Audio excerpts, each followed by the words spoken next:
जिसका नाम है जेजेपी पार्टी, जिसकी फुल फॉर्म है जमात झूठी पार्टी।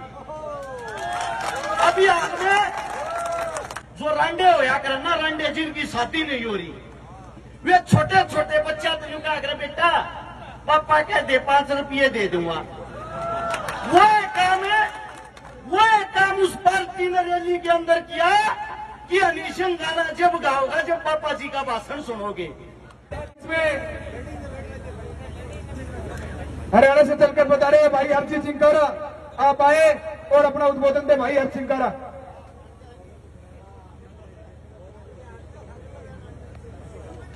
सम्मानित बुजुर्ग, नौजवान साथी, आवाज सुन रही मात्र शक्तियां, सबसे पहले आप सभी के चरणों में हरियाणा से आए हर्ष चिंकारा की हाथ जोड़कर राम राम।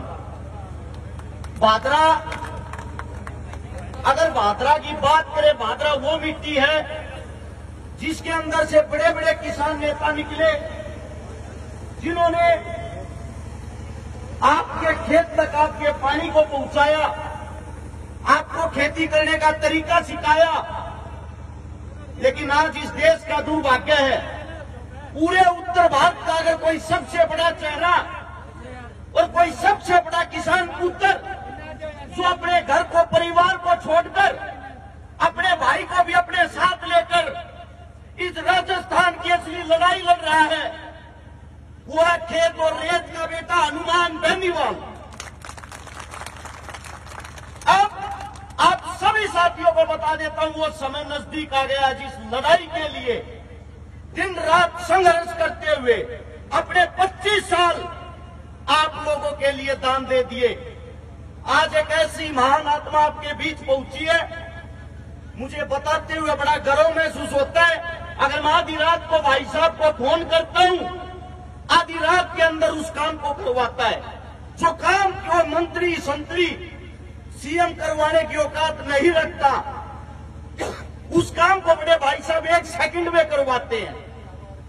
लेकिन कुछ आदमी हमारे भोले भाले होते हैं, जिनको बहलाने के लिए हरियाणा से एक टीम ले आई गई है, जिसका नाम है जेजेपी पार्टी, जिसकी फुल फॉर्म है जमात झूठी पार्टी। अभी आपने सीकर के अंदर रैली की थी, उन लोगों ने सोनीपत से एक औरत 17 बस भर के लाई। हालात पता है क्या, लोगों को भगाकर वहां ले गए। और हरियाणा राजस्थान की खास पहचान है, जो रांडे होया कर ना, रांडे जिनकी शादी नहीं हो रही, वे छोटे छोटे बच्चा तो क्या कर, बेटा पापा कह दे 5 रुपये दे दूंगा।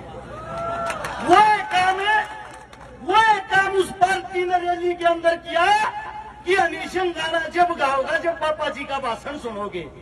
अरे हम क्या भाषण सुने, तुम्हारे घर पे, तुम्हारे गांव में ही नहीं सुनता तुम्हारी कोई। दुख होता है बताते हुए, जात आरक्षण के नाम पर इतना बड़ा दंगा हुआ, किसान आंदोलन जिसमें 750 किसान शहीद हुए। क्या आज तक उस पार्टी ने किसी के घर पे जाके ये पूछा तुम लोगों का दुख कैसा था? जो अपने घर के दुख को नहीं देख सकती, जो अपनी विधानसभा के दुख को नहीं देख सकती, वो यहाँ तुम्हारे को रेवड़ियां बांटने के लिए आ रही। वो झूठी पार्टी आप लोगों के बीच में आके जो आप लोगों का दिल जीतने का कार्य कर रही है। मैं तो ये कहता हूं, जो राजस्थान के अंदर उसका प्रोग्राम करवाता है, उससे बड़ा देशद्रोही कोई नहीं हो सकता किसानों के लिए।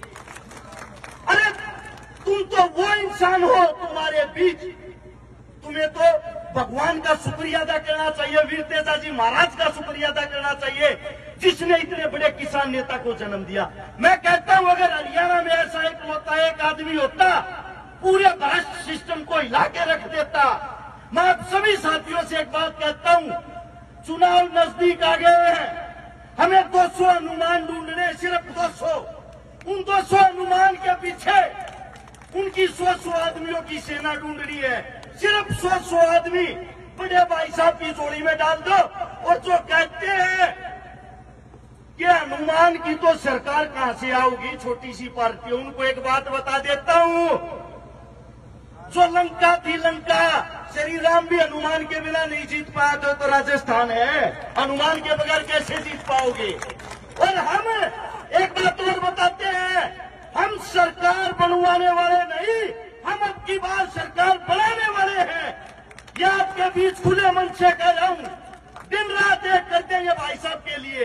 ना तो मैं यहां से चुनाव लड़ता, ना मेरी यहां पे कोई वोट, ना चुनाव लड़ने के लिए आया हूं, लेकिन मुझे एक बात से खुशी महसूस होती है, अगर कोई जिंदा दिल इंसान, कोई लड़ाका और कोई योद्धा है, वो हनुमान बेनीवाल है। अगर हम इसके चरणों की धूल भी बन पाए तो अपना जीवन पूरा हो जाएगा।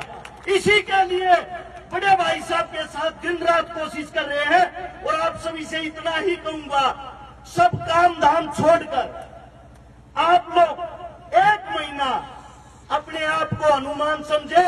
और आरएलपी आप सबका परिवार है, जिसको बड़े भाई साहब ने सींच कर इतना बड़ा पौधा बना दिया, अब उस पौधे को बढ़ाने का काम आप लोगों ने करना है। आप सभी ने इतना मान सम्मान, इतना प्यार दिया, उसके लिए आप सभी साथियों का दिल की गहराइयों से धन्यवाद। राम राम साहब। धन्यवाद रक्ष भाई।